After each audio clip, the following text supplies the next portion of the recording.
हिमाचल की धुरी हमेशा दो तरह की नौकरियों पर घूमती है।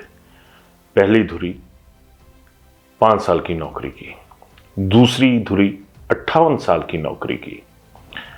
और ये दोनों चीजें ऐसी हैं जिसका जो एक खाका है, जो एक रोड मैप है, वो प्रदेश की जनता तैयार करती है। आज धर्मशाला में फंक्शन था। ओल्ड पेंशन स्कीम जिनको मिली थी, ऐलान हुआ था। आज उन कर्मचारियों ने धर्मशाला में सरकार के सम्मान में इस रैली का आयोजन किया। मैं बात कर रहा था 5 साल की नौकरी बनाम 58 साल की नौकरी। मैं इस पर भी चलूंगा।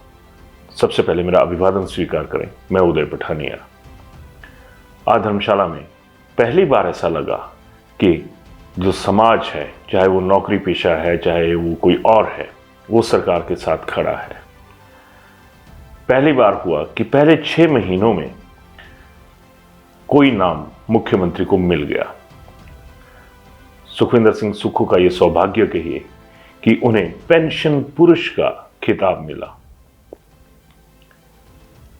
ऐसा खिताब जिसको लेने से परहेज पूर्व भाजपा सरकार ने भी किया, उससे पहले कांग्रेस की सरकारें नहीं थी, उन्होंने भी किया। लेकिन सवाल उठता है कि आज जो माहौल था, एक बड़ा खुशनुमा माहौल था वहां पे, इसमें कोई दो राय नहीं है। क्या वैसा ही माहौल पूरे प्रदेश में है? सीधा मुद्दे की बात पे आऊंगा। आज माहौल इसलिए खुशनुमा था कि कर्मचारियों को लगा कि अब उनका बुढ़ापा जो है वो सुरक्षित है। सरकार ने एक कदम आगे बढ़ा दिया है कि अब उनको चंद हजार की जो पेंशन है वो नहीं मिलेगी। 1000, 1500, 2000, 2500, 3000 की पेंशन नहीं मिलेगी। उन्हें एक रिस्पेक्टेबल अमाउंट जो है वो मिलेगी। कर्मचारी खुश थे। जाहिर सी बात है, खुशी की बात थी कि अब उन्हें अपने बुढ़ापे की चिंता नहीं है, क्योंकि सरकार ने एक कदम तो उठा ही दिया है। लेकिन सवाल उठता है कि बुढ़ापे की तो परवाह सरकार ने कर ली, क्या उस जवानी की भी परवाह की जो अभी तक अंधकार में है? बुढ़ापे की तरफ तो आप बढ़ गए, बड़ी अच्छी बात है, बढ़ना चाहिए, बुढ़ापा हर किसी को आता है। लेकिन जो जवानी हमारी इस वक्त धक्के खा रही है, जो युवा धक्के खा रहे हैं, उनका क्या है? आज ओपीएस को लेकर कांग्रेस की सरकार अपनी पीठ थपथपा रही है। थपथपानी भी चाहिए, कोई इसमें गलत बात नहीं है, क्योंकि जो वादा किया था वो पूरा किया था। जो वादा था उस पर वफा कर दी। लेकिन एक वादा तो यह भी था कि आप जितने भी पेंडिंग रिजल्ट्स हैं आप उनको डिक्लेयर करेंगे। अब दिनों की सरकार महीनों की हो गई है। जल्द ही ये 6 महीने अपनी सरकार पूरी कर लेगी। लेकिन 6 महीनों में जो बेरोजगार हैं, जिन्होंने टेस्ट दिए हैं, उनका क्या हुआ? 6 महीनों में उनके छक्के आप लोगों ने छुड़वा दिए। कोई भी सोशल मीडिया प्लेटफॉर्म देख लीजिए, अखबारें देख लीजिए, हर जगह ये लोग यही गुहार लगाते नजर आ रहे हैं कि हमारा कुछ कीजिए। एक अनुमान के मुताबिक अभी तक 42 जो पोस्ट कोड है उनके रिजल्ट्स रुके हुए हैं। इसकी वजह से 2056 लोगों की नौकरियां रुकी पड़ी हैं। क्यों नहीं हो रहा इस पर काम? बहुत जरूरी है। शायद सरकार वही देख रही है जो उसको देखना पसंद है। सोशल मीडिया पर लोग लगातार, युवा लगातार गुहारें लगा रहे हैं कि सरकार हमारे रिजल्ट का कुछ कीजिए। नहीं, रिजल्ट्स का कुछ नहीं हो रहा, सरकार अपने रिजल्ट्स देख रही है। अगर आज की बात करूं तो कांग्रेस की सरकार ने जो ओपीएस का मुद्दा था, इसका शरेआम इशारा कर दिया कि हम ये लड़ाई लंबी चलेगी और कर्मचारियों को 2024 के जो लोकसभा चुनाव हैं उसमें भी कांग्रेस का साथ देना होगा, क्योंकि लड़ाई केंद्र सरकार के साथ है। लेकिन प्रदेश के युवाओं की लड़ाई तो आपके साथ है। वो लोग जो कर्मचारी बनने के लिए तरस रहे हैं, लगातार मेहनत कर रहे हैं। शिमला में सेक्रेटरीट के बाहर जाकर ये लोग चीखते हैं, चिल्लाते हैं, रोते हैं, लेकिन किसी का मन जो है, दिल जो है, वो कभी पसीजता नजर नहीं आया।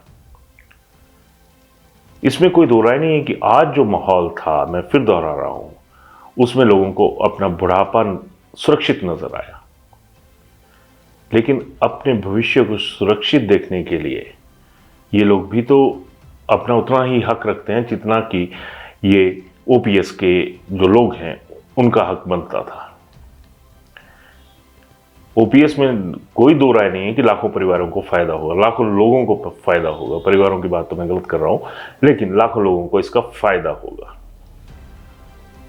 सामाजिक सुरक्षा दे दी गई, लेकिन सरकारी सुरक्षा कहां दी आपने अभी तक? क्यों डिले हो रहे हैं? हमीरपुर में बोर्ड भंग कर दिया, उसके ऊपर अभी तक कोई चीज सामने नहीं आई। कभी कहा जा रहा है कि विजिलेंस की क्लियरेंस चाहिए, कभी कहा जा रहा है उसका टेक्निकल फॉल्ट है, ये है वो है। अपनी बात कोई नहीं कर रहा। युवाओं के लिए क्या है? एक रोजगार। और मेरी तमाम जो बीजेपी या कांग्रेस जिस मर्जी की नेता, उनसे एक सवाल रहेगा कि आप लोगों की 5 साल की नौकरी होती है, आप पूरे 4 साल तैयारियां करते हो। हिमाचल का इतिहास है कि तख्ता पलट होता है, रिपीट नहीं। लेकिन यहां तो लोगों की जिंदगियां पलटने के कगार पर पहुंच चुकी हैं। आप लोगों की 5 साल की नौकरी के लिए इतनी गंभीरता होती है, और जिस आदमी ने 58 साल की उम्र तक नौकरी करनी है, उसका क्या है? उसकी जिंदगी के कितने साल आप तबाह कर रहे हैं? चाहे वो बीजेपी हो या कांग्रेस हो, जवाब बनता है और आपको जवाब देना चाहिए। सोशल मीडिया पे एक जगह मैं कमेंट पढ़ रहा था, वहां पे एक यूजर ने लिखा था कि हमने हाथ भी जोड़ दिए, आपने हाथ से हाथ जोड़ने को बोला था, हमने हाथ से हाथ भी जोड़ दिए, अब हमारे हाथ खड़े हो गए हैं। आखिर क्यों ऐसी नौबत आ रही है?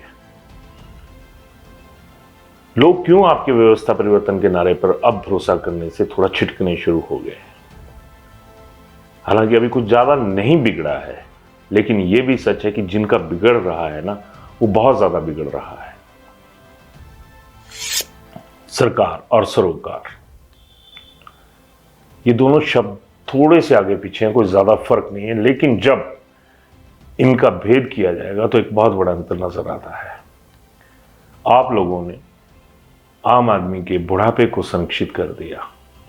खैर, मैं अभी नहीं कहूंगा कि संरक्षित कर दिया, आपने ऐलान किया है, कोई फरमान जारी नहीं हुआ है, क्योंकि फरमान तभी जारी होंगे जब केंद्र सरकार इसमें आपका सहयोग करेगी। अभी तक आप लोग खुद ही कह रहे हैं कि केंद्र सरकार जो एनपीएस का पुराना पैसा डिपॉजिट है उसको लौटाने के लिए तैयार नहीं है। लेकिन जिन लोगों को आप रोजगार दे सकते हैं, अभी उनकी जरूरत किसने दिखी? बूढ़े तो इन युवाओं के मां बाप भी हैं जो नौकरी के लिए तरस रहे हैं। जरूरी नहीं है इनके तमाम माता पिता पुराने पेंशन होल्डर्स ही होंगे, पुरानी ओल्ड पेंशन स्कीम के हिस्सेदार ही होंगे। कुछ ऐसे भी होंगे जिनके पास सरकारी पैसे के नाम पर शायद ही कोई मदद पहुंचती हो, कोई भत्ता मिलता हो। तो देखना तो इन लोगों को भी पड़ेगा। युवाओं को बीमार करके कुछ नहीं होगा। इनकी जवानी देखिए, इनकी युवा अवस्था देखिए, इनके सपने देखिए। जब तक आपको इनके सपने नजर नहीं आते हैं तो आपको अपने सपने देखने पर भी रोक लगानी चाहिए, चाहे वो लोकसभा चुनावों में जीत का मुद्दा ही क्यों ना हो। आप लोग फिर बढ़ेंगे, बीजेपी भिड़ेगी, कांग्रेस भिड़ेगी, आम युवा किसके साथ भिड़ेगा?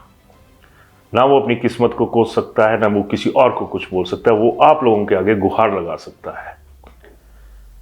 गुहारें तो आपको सुननी पड़ेंगी, क्योंकि ये मुद्दा रोजगार का है। 5 साल के लिए आप लोग रोजगार से अलग होते हैं तो चीखें निकल जाती हैं। हाल ही में देखिए, लगातार ये बयान आ रहे हैं कि अब हम 5 साल सत्ता में हैं, बीजेपी 5 साल विपक्ष में रहकर दिखाए। यहां तो रोजगार हमेशा विपक्ष में ही नजर आया, सत्ता पक्ष में सिर्फ सत्ता नजर आई, चाहे वो कांग्रेस की हो चाहे वो बीजेपी की हो। आम आदमी के सपने तो विपक्ष में ही दिखे। तो जरा सोचिए कि ये जो 5 साल का जिक्र आप करते हैं, जिन 5 साल का फिक्र आप करते हैं, उसमें आम आदमी का फिक्र कहां है? आम आदमी के सपनों का जिक्र कहां है? बहुत बढ़िया माहौल रहा। आज पूरी कांग्रेस को ये लग रहा होगा कि उसका भविष्य सुरक्षित है। ये एहसास कभी युवाओं को भी करवाइए कि आपकी जो सरकार है उसमें उनका जो भविष्य है वो भी सुरक्षित है। बुरा लगेगा, लेकिन ये हकीकत है। सपने बड़े लोगों के ही होते हैं। आम आदमी जब सपना देखता है तो बड़े लोगों की तरफ मुंह उठाकर देखता है कि ये क्या हमारी मन्नत जो रोजगार की है उसको पूरा करेंगे। आज जब ये कार्यक्रम चल रहा था, उसके बाहर भी जो बेरोजगार युवा थे उनकी एक फौज खड़ी थी। वो गुहारें लगा रही थी कि हमारा भी कुछ कीजिए। तो जिन्हें रोजगार लगा है उनका भविष्य सुरक्षित कीजिए, कोई बुरी बात नहीं है। लोग खुश हैं आज, सरकार भी खुश है आज। लेकिन जिनके हिस्से में सिर्फ दर्द आ रहा है, जिनके हिस्से में सिर्फ मर जा रहा है, आप उनके लिए दवा तो बहुत दूर की बात है, कभी सपने में दुआ भी करी कि आप लोग इतने काबिल हो सके कि बेरोजगारों के लिए रोजगार के रास्ते खोलने की ताकत आप में आ सके। अपने लिए 5 साल के बाद आप रोजगार के जो द्वार है वो खोल लेते हैं, और इसको खोलती भी जनता ही है, कोई तीसरा आकर नहीं खोलता। इसको जरूर देखना चाहिए सरकार को भी कि रोजगार वालों के सपने पूरे हो गए, जो बेरोजगार हैं उनके सपनों को भी देख लीजिए, क्योंकि वो भी आपके अपनों में है। अंत में मैं सरकार से ये कहूंगा कि सरकार मेरा अभिवादन स्वीकार करें, क्योंकि आप सरकार हैं। धन्यवाद।